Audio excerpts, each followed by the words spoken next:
하나님 아버지, 우리를 예배의 자리로 불러주시고 하나님 앞에 나와 찬양하고 기도할 수 있게 하시고 하나님의 말씀을 듣게 하시니 감사합니다. 이 예배를 통해 주신 말씀을 가슴에 새겨서 우리의 삶을 통해 그리스도를 드러내는 성도들 되도록 이끌어 주시옵소서. 구별하여 물질을 드렸사오니 이 물질이 우리의 신앙 고백이 되게 하시고 여러 감사와 간구의 제목에 귀를 기울여 주시어 우리의 생각보다 크신 하나님을 경험하게 하시옵소서. 이제 말씀을 상고할 때 진리의 영께서 함께 하시어 바로 듣고 바로 깨달아 바로 행할 수 있도록 인도해 주시옵소서. 이 모든 말씀 예수님의 이름으로 기도합니다. 아멘. 계속해서 야곱에 대해서 설교하고 있습니다. 형 에서를 속이고 장자권을 빼앗다시피 한 야곱, 분노한 형을 피해 도망치고 있습니다. 삼촌이 있는 하란 땅을 향해 광야를 지나고 있죠. 낙담한 채로 광야에서 잠을 청합니다. 가족과 함께했던 보금자리를 떠나 갑자기 허허벌판을 전전해야만 하는 신세가 됐죠. 그렇다고 야곱이 자신의 잘못을 돌아보며 반성하는 변화를 보인 건 아니었습니다.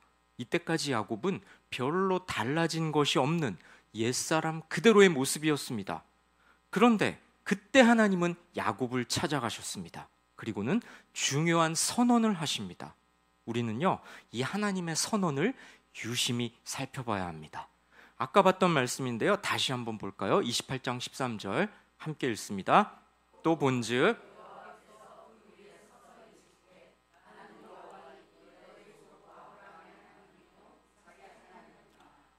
먼저 하나님은 나는 여호와니 라고 정체를 밝히십니다. 왜 굳이 그러신 걸까요?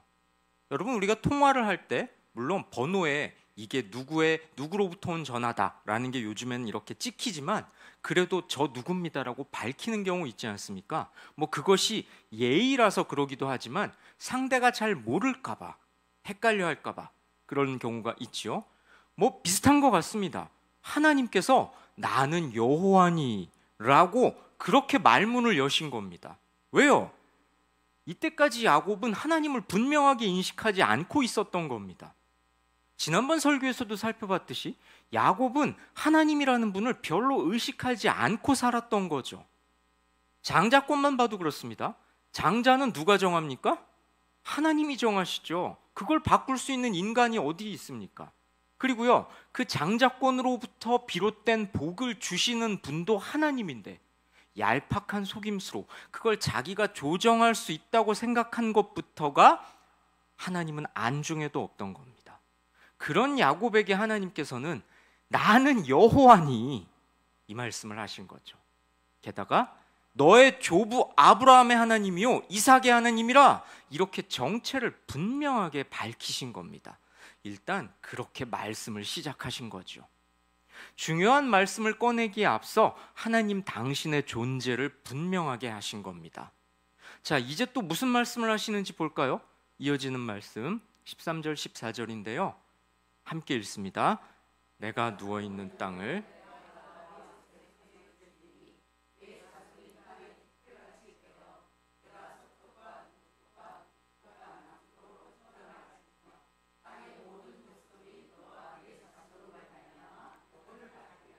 야곱과 그 후손들을 향한 복을 약속하십니다. 자손이 많아진다는 건 구약시대 사람들한테는 엄청난 복이었는데요. 뭐 지금이야 복으로 여기는 분도 있고 이게 좀 위험한 발언입니다만 짐이다 뭐 이렇게 여겨지기도 하는 세상이잖아요. 지금 세상이 뭐 양육비도 너무 많이 들고 뭐 그러다 보니까. 자, 그런데요, 저 당시 사람들한테는 다산 자손이 많은 건 그 자체로 굉장한 복이었습니다. 땅의 티끌처럼 많아진대요. 그러니 야곱에게는 무척 고무적이었을 겁니다. 뿌듯했겠죠. 자, 신학적으로는 하나님과의 이런 약속을 언약이라고 하는데요, 여기서 중요한 건 하나님께서 야곱과 언약을 맺으시면서 뭐라고 하시는가입니다. 자, 조금 전에 13절 다시 한 번만 띄워주시겠습니까? 네, 13절을 주위에서 보시면요, 야곱이 누워있는 땅을 내가 주겠다라고 말씀하십니다. 복을 주시는 분이 하나님 당신이라고 분명하게 알려주시는 거죠. 그런데요, 이 말씀은 한 번으로 그치지 않습니다. 다음 말씀 15절 볼까요? 함께 읽어보십시다. 내가 너와 함께 있어.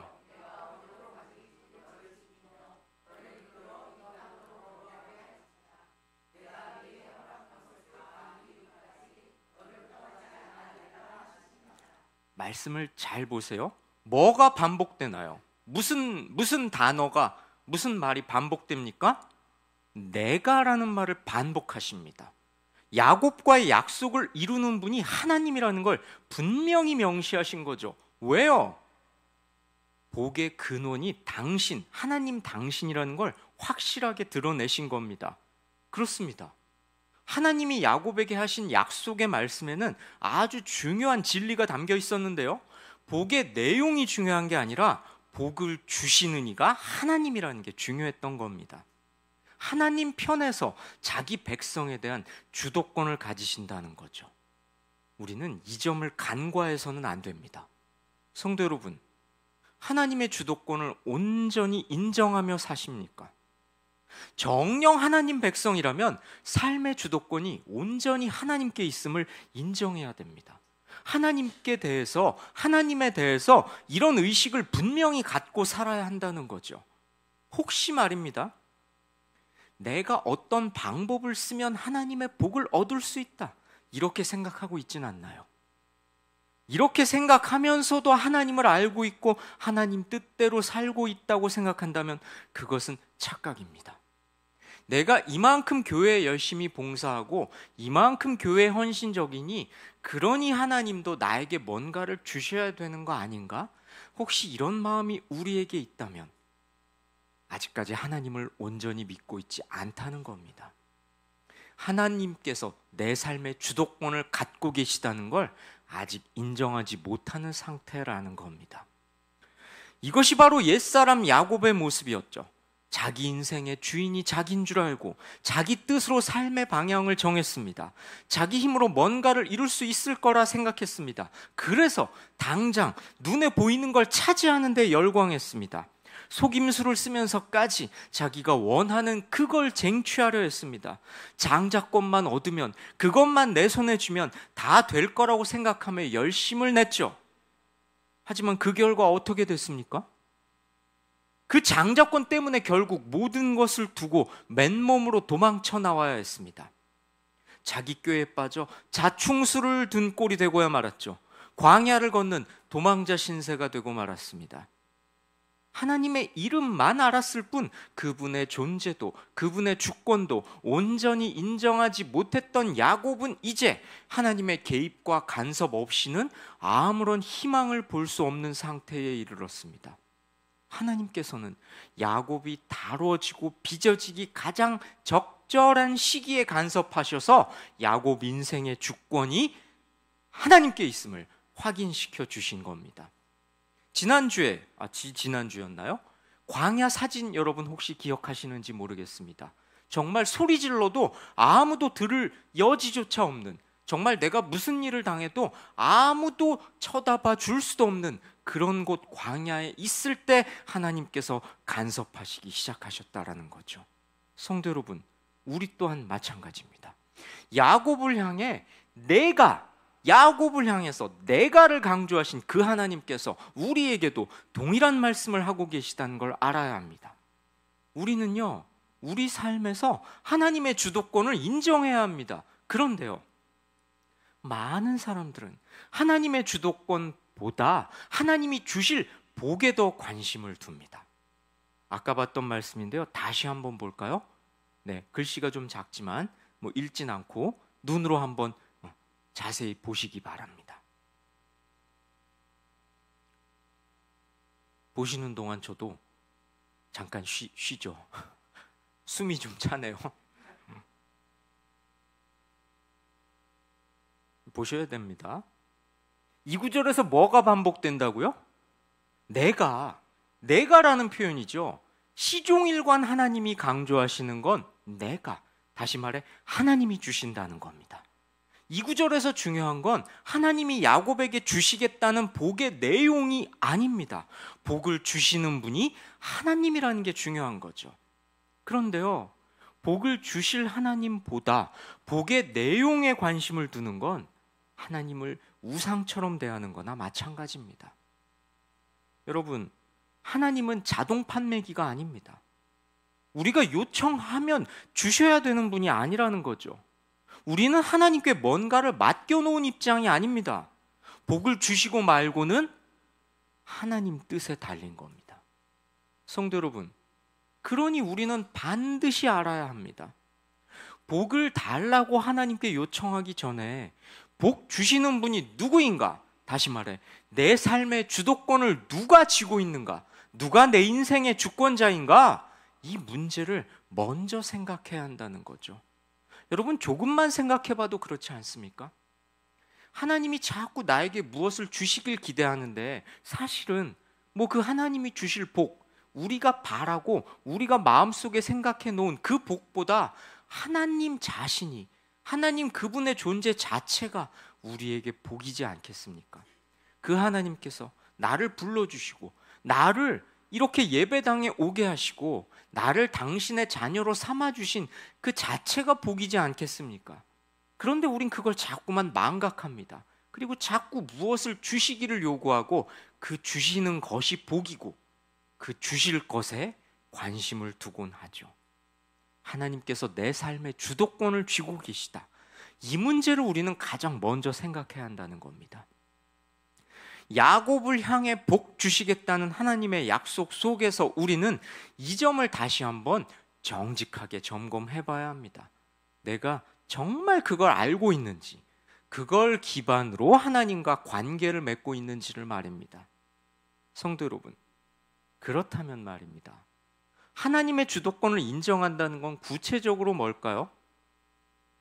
내 삶의 주도권을 하나님이 쥐고 있다. 하나님께서 내 인생의 주권자시다. 이걸 인정한다는 게 구체적으로 뭐냐는 겁니다. 하나님께 내 몫을 주장하기에 앞서 하나님이 이끄시는 대로 순종하며 사는 겁니다.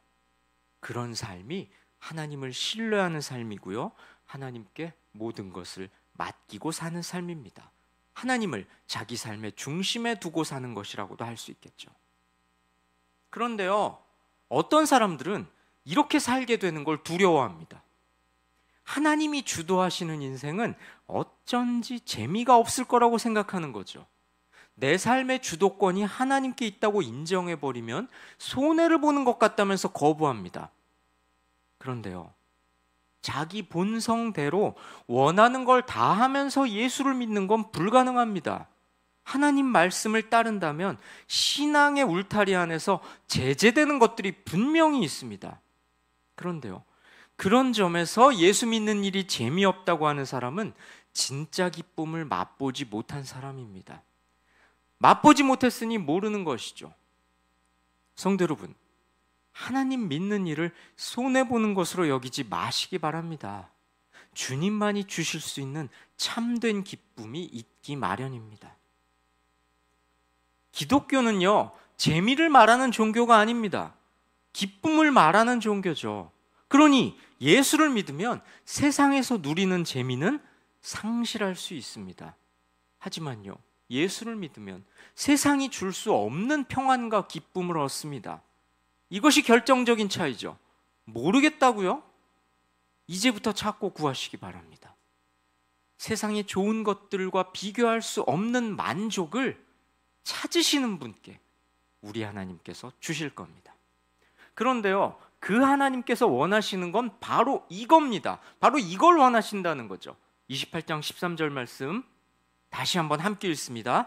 또 본즉 여호와께서 그 위에 서서 이르시되 나는 여호와니 너의 조부 아브라함의 하나님이요 이삭의 하나님이라. 내가 누워있는 땅을 내가 너와 내 자손에게 주리니. 나는 여호와니 너의 조부 아브라함의 하나님이요 이삭의 하나님이라. 이 선언을 보십시오. 이런 뜻입니다. 야곱아, 네 할아버지 아브라함도 나를 인해 살았고 너의 아버지 이삭도 나를 통해 살았다. 아브라함에게 복을 주겠노라고 약속했던 것도 나고 너의 아비에게 복을 약속했던 것도 나다.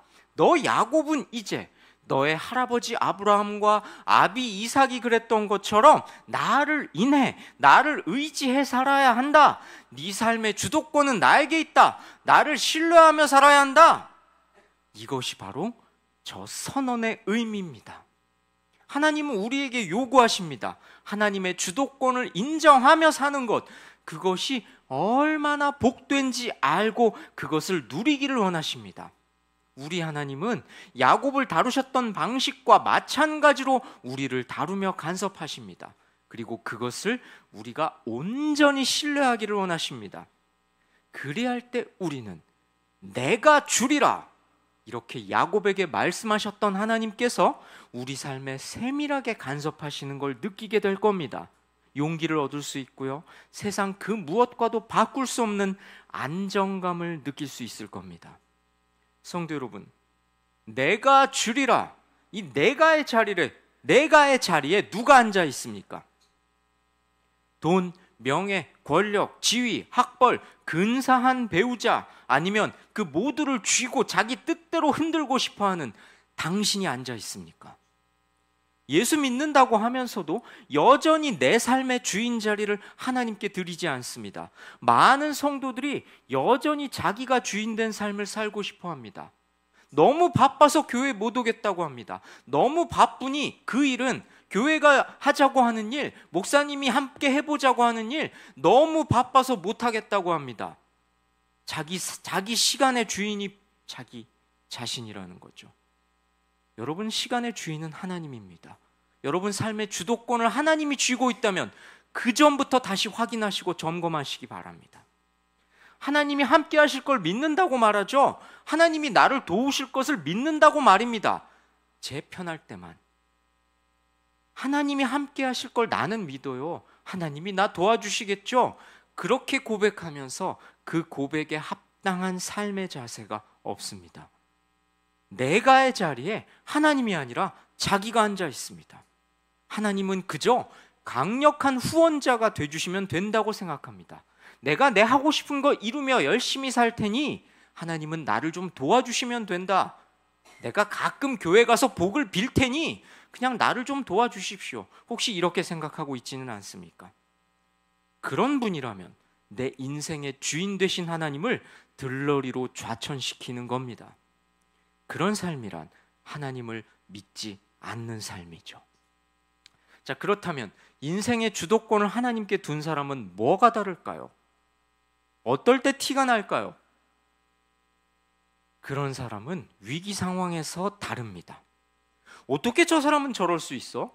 저렇게 실패하고 저렇게 위기를 겪으면서 어떻게 저렇게 낙심하지 않고 다시 일어설 수 있는 거야? 인생의 주도권을 하나님께 드린 사람이란 위기 상황에서 이런 소리를 들을 겁니다. 어떻게 저럴 수 있는 걸까요? 위기 속에서도 인도하시는 하나님의 손길을 보기 때문입니다.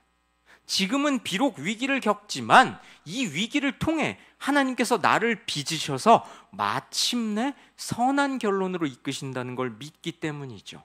그 믿음 가진 사람은 위기 속에서도 하나님을 떠나지 않을 거고요, 오히려 위기 속에서 하나님의 인도하심을 경험할 겁니다. 그런 사람에게 위기와 역경이란 하나님이 그 사람의 삶을 주도하신다는 증거가 되겠죠. 인생의 주도권을 하나님께 드린 사람이라면 좋은 것을 누릴 때도 하나님을 잊지 않을 겁니다. 재물, 형통, 승진, 이 땅에 좋은 것들이 주어졌을 때 그것에 취해서 하나님을 멀리하지 않을 겁니다. 왜요? 그 모든 것이 내 인생을 주도하시는 하나님께로부터 나온 것이고 하나님이 주신 것이기 때문이죠. 그 좋은 것들을 사랑하라고, 그것들 사랑하라고 주신 게 아니라 오히려 그 좋은 것들과 하나님이 반대편에 있을 때 그럼에도 하나님을 선택하라고, 하나님 편에 서라고 하나님께서 내게 던져주신 시험지일 수도 있기 때문입니다. 성도 여러분, 진실로 하나님의 주도권을 인정하고 계십니까? 급할 때만 하나님을 찾고 내 필요에 따라 하나님을 이용하려 든다면 가식적인 종교활동만 남을 뿐이겠죠. 내 삶의 주도권을 하나님께 드림으로써 하나님이 인도하시는 삶을 복으로 누리는, 그리하여 세상이 줄 수 없는 하나님이 주시는 기쁨과 평안 가운데 살아가시길, 그리함으로 야고보에게 함께 하셨던 하나님께서 지금 여러분과도 함께 하심을 경험하는 복된 인생 살아가시길 주님의 이름으로 권면하고 축원합니다. 우리 찬양하시고 함께 기도하십시다.